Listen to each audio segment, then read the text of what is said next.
না ভাল লাগছে না, দুয়ারে গেম খেলছি, মাইনাস খাচ্ছি, যাই বাড়ির দিক যাই। যাই একটু ঘুরে আসি গিয়ে, ভাল লাগছে না, মন মেজাজ যা খারাপ খারাপ লাগতেছে। লোকজনের কাছে বুকা বানাবো, এলাকার যত বলদ আছে সব থেকে ইলিশ মাছ বিক্রি বানা দেবো। ইলিশ মাছ দিয়ে এসে দোল মারবে। এই 16ই ডিসেম্বর লোকজন আছে, সব জুড়াই জুড়াই ঢোকেছে। যাই এখানকার সব থেকে যাই বুকা বানাই গিল।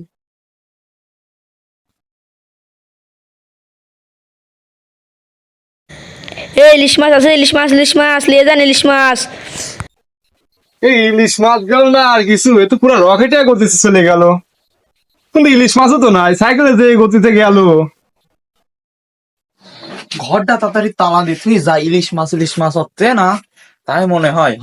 তাড়াতাড়ি যাই, চলে গেল রে, তাড়াতাড়ি যাই তাড়াতাড়ি যাই তাড়াতাড়ি যাই। ভাই ভাই, ইলিশ মাছ আলা কই? ইলিশ মাছ এতক্ষণ বাংলাদেশ ছেড়ে ইন্ডিয়া চলে গেছে। কে ভাই এডি করছেন কি আপনি? যে ধরে টান ধরছে ভাই, আমার তো মাথা ঘুরে পড়ে যাচ্ছিলাম। মাছ নাই কিচ্ছু না, যে ধরে টান ধরছে। কি লিগেল এত জোরে? সাইকেল নিয়ে গেছে। রকেটের মতন বেলে গেছে। রকেটে যাই তো জোরে গেছে, রকেট তো আস্তে আস্তে যায়, এ তো তার সাথে জোরে চলে গেছে। ওই লোক কি পাগল ছিলি? পাগল ছিল নাকি তা জানি না, কিন্তু যে ধরে গেল।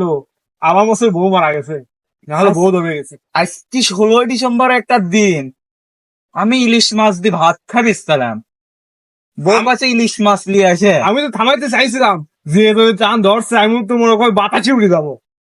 ভাই আপনি যে উড়ি যান না, এডি বড় ইলিশ মাছ আমি পরেও খাবির পারবো। ভাই ধান তো বাঁচছে, ধান তো বাঁচছে। ভাই হ্যাঁ ভাই, আমি তো ভাবলাম যে বাতাসে উড়ে চলে যাবো। ও ভাই, তাহলে থাকেন, ইলিশ মাছ হবে কিনা হলে না, বাড়ির গরুর মাংস না হলে আসেন কিন্তু সন্ধ্যের সময়। সমস্যা নাই ভাই, আমি গেলাম, আপনি তাহলে বাড়ির দিক যান। আচ্ছা ভাই আমিও যাই, খাসির মাংস দেখাবো।